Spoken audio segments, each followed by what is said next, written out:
हमें कैसे पता चलेगा कि हमारी सोच है कि नहीं?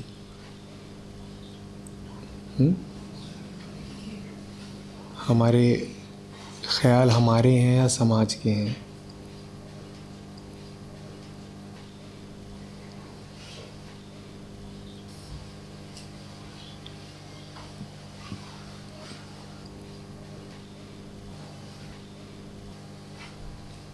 तुम जब तक सामाजिक हो तो तुम्हारे ख्याल, हाव भाव, ये सब सामाजिक ही होने हैं। वो और कुछ हो ही नहीं सकते ना। जो तुम्हारा पूरा मैं का भाव है कि मैं कौन हूँ, वो जब तक बाहर से कहीं से आया है तो उसकी जितनी गतिविधियाँ होंगी उस मैं की, वो भी सब बाहरी ही तो होंगी। वो कुछ भी सोच रहा हो या कुछ भी कर रहा हो, वो कुछ करने की कोशिश कर रहा हो चाहे कुछ रोक रहा हो, वो जो कुछ होगा वो सब सिर्फ संस्कारों का प्रभाव होगा। उसमें आत्मिक कुछ होगा नहीं।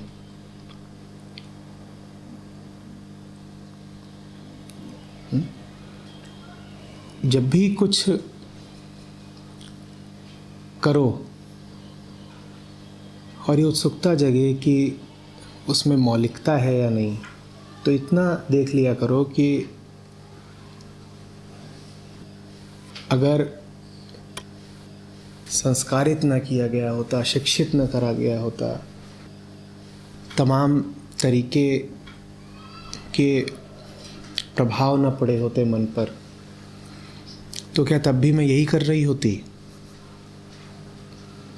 या कि क्या दूसरे लोग ऐसी ही परिस्थितियों में यही करते हैं?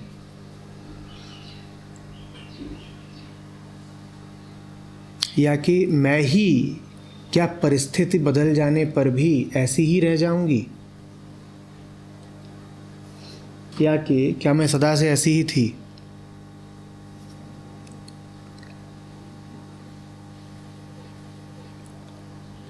एक आदमी आपकी तरफ आता है, आप उसे देख के मुस्कुरा देते हैं। दिखने में साधारण सी घटना है, पर इसके पीछे संस्कारों की एक लंबी गाथा होती है। हम यूं ही नहीं मुस्कुरा देते। व्यक्ति बदल जाए नहीं मुस्कुराएंगे, स्थिति बदल जाए नहीं मुस्कुराएंगे, कुछ जानकारी आ जाए नहीं मुस्कुराएंगे, उस व्यक्ति के बारे में कुछ बातें पता चल जाए नहीं मुस्कुराएंगे।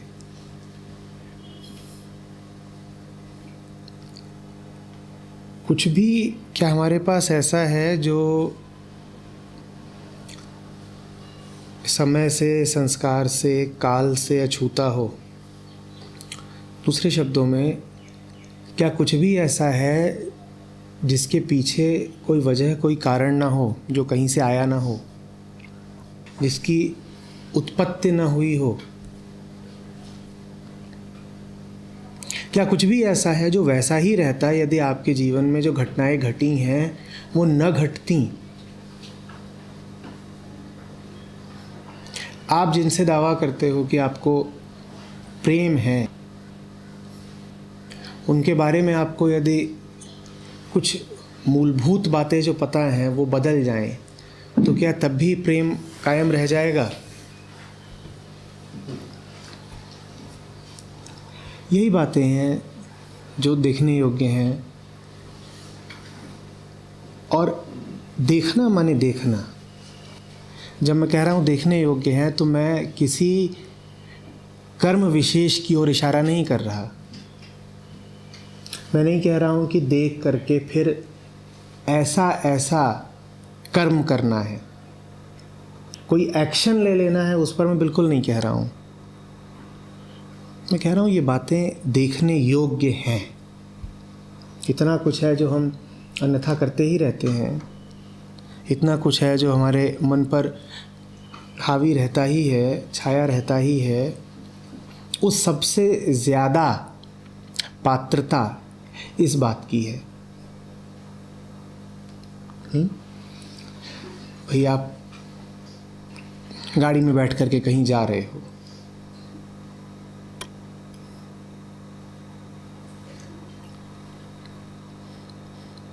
और सोचना आपका काम है, सोचते तो आप रहते ही हो।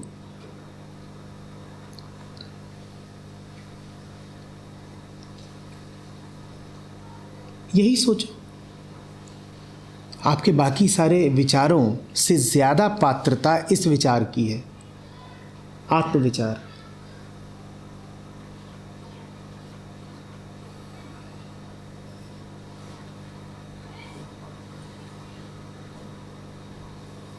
दो जानवर हैं, एक पेड़ है, एक उसकी ओर आकर्षित होता है, एक नहीं होता है। कोई इस घटना को ही यदि समझ ले तो मन के संस्कारित होने की जो पूरी प्रक्रिया है वो समझ जाएगा। और ये बड़ी साधारण सी घटना है। आप ट्रेन की खिड़की से बाहर देख रहे हो, आपने देखा एक तरह की घास जमी हुई है और दो अलग अलग जानवर हैं, कुत्ता हो सकता है और बकरी हो सकती है, और दोनों का रुख उस घास के प्रति अलग अलग है।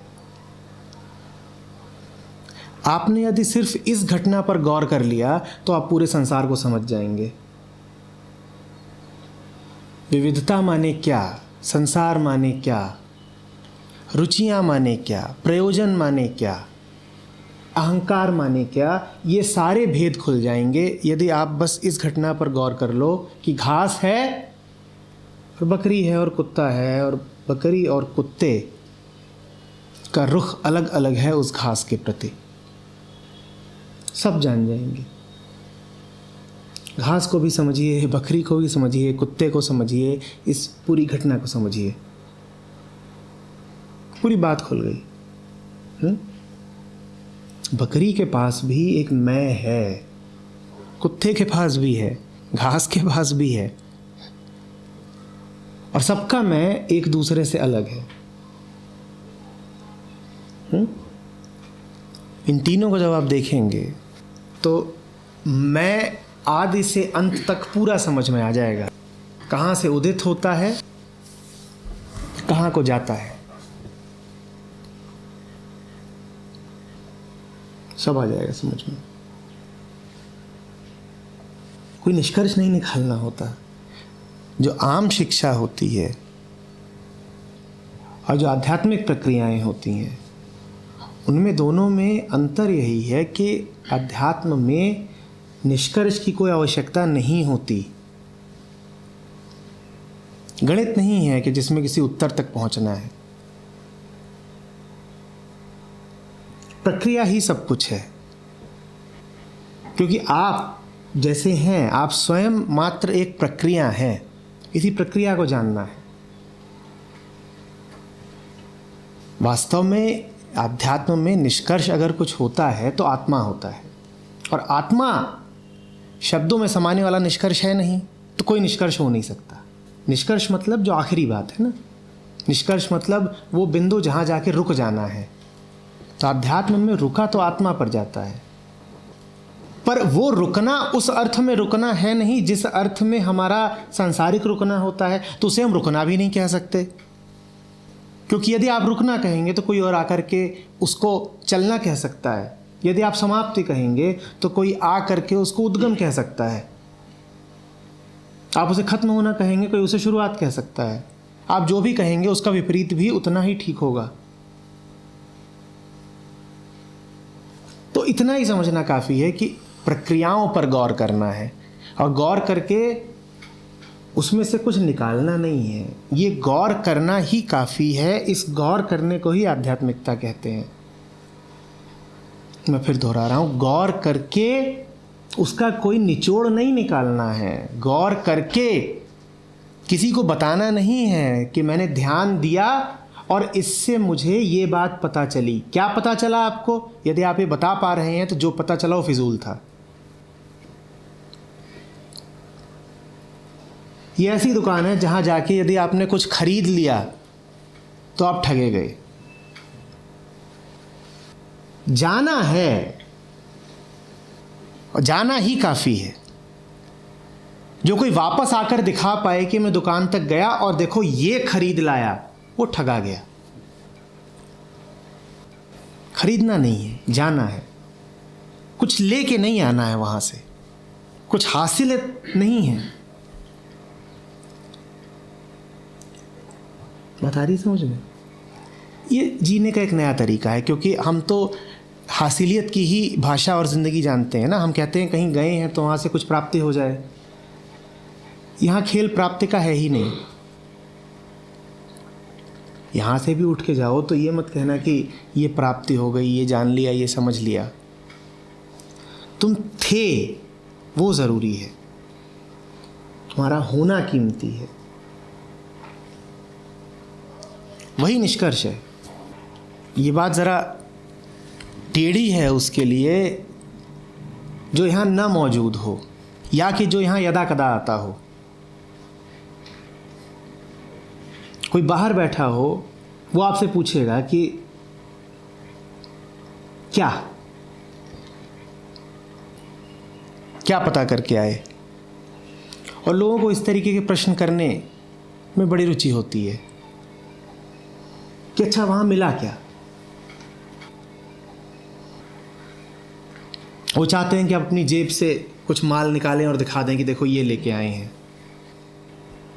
अगर आपने दिखा दिया तो आप कुछ लेके नहीं आए हैं। आपकी जेब खाली होनी चाहिए।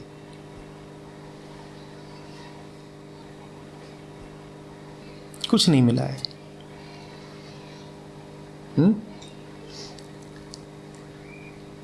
गौर करते रहो मैं पर, उसके बाद अपने आप ठीक हो जाएगा सब कुछ। ये सवाल मत पूछो कि मैं कैसे पता करूं कि मेरा कितना असली है। ये मैं यदि नकली है तो ये पता कैसे करेगा कि क्या असली है। पर जिस भाषा में हम दुनिया के दूसरे सवाल पूछते हैं, उसी भाषा में हम आध्यात्मिक सवाल भी पूछ लेते हैं ना, कि मैं कैसे पता करूं कि मेरे विचार कितने असली हैं और कितने संस्कारित हैं। यही सवाल पूछा ना। ये मैं कौन है जो पता करेगा? ये मैं वही है जिस पर तुम्हें शक है। ये ऐसी ही बात है कि तुम्हें लगे कि तुम्हारे घर में किसी ने चोरी कर ली है और जिस पर तुम्हें शक है उसी को तुम भेजो कि जाओ पता करके आओ चोर कौन है। पहले तो तुम्हें इसी मैं पर शक है, फिर तुम इसी मैं का इस्तेमाल करके ये जानना चाहती हो कि ये असली कितना है। कैसे हो पाएगा?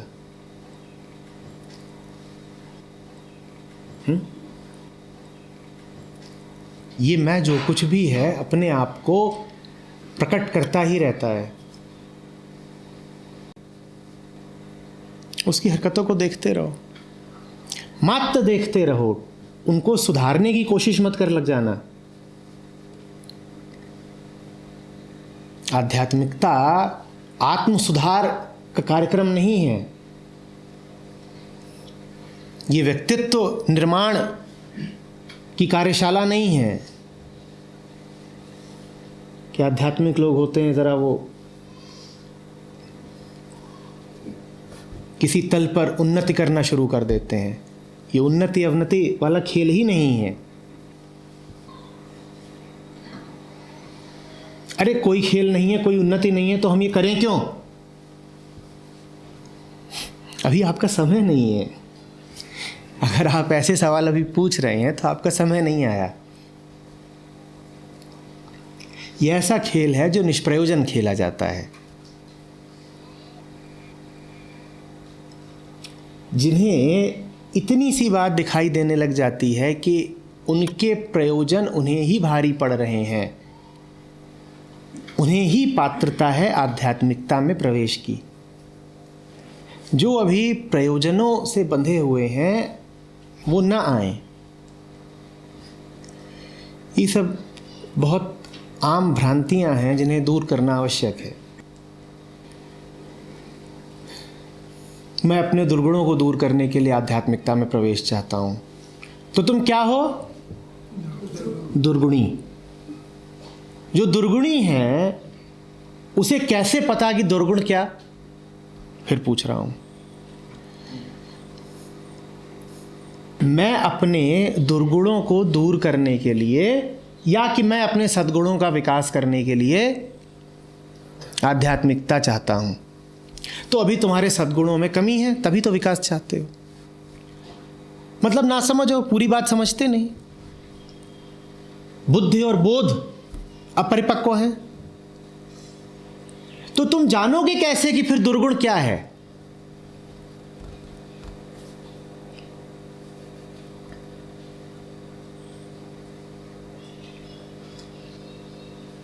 ये ऐसी ही बात है कि कोई डॉक्टर के पास जाए, डॉक्टर पूछे बीमारी क्या तुम्हारी? बोले भूल जाना। अच्छा, डॉक्टर कह रहा है अच्छा बताओ आज तक फिर क्या क्या इलाज कराया है तुमने? और वो बता भी रहा है पिछले 20 साल में उसने क्या क्या इलाज कराए थे, किन किन अस्पतालों में गया था, क्या क्या गोलियां खाई थी, वो सब बता रहा है। बीमारी क्या उसे? भूल जाना। अगर तुम्हारी बीमारी है भूल जाना तो तुम क्यों इतनी गाथा गा रहे हो? पर देखिए बड़ा आम प्रयोजन रहता है। क्या? मैं अपने दुर्गुणों को दूर करने के लिए गुरु के पास, शास्त्रों के पास, आध्यात्मिकता के पास जा रहा हूं। तुम बस जाओ, कोई प्रयोजन लेके मत जाओ। तुम्हारा जो भी प्रयोजन होगा वो मूर्खतापूर्ण होगा।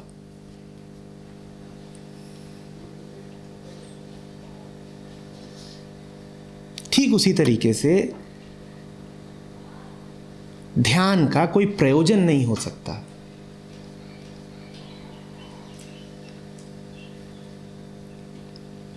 जो कुछ भी जीवन में केंद्रीय है, मूल्यवान है, उसका कोई प्रयोजन नहीं हो सकता। छोटी मोटी बातों का प्रयोजन होता है। चौराहे तक जा रहे हैं आटा खरीदने के लिए, ये प्रयोजन है, ठीक है, बढ़िया प्रयोजन है। चौराहे तक गए आटा खरीदने के लिए।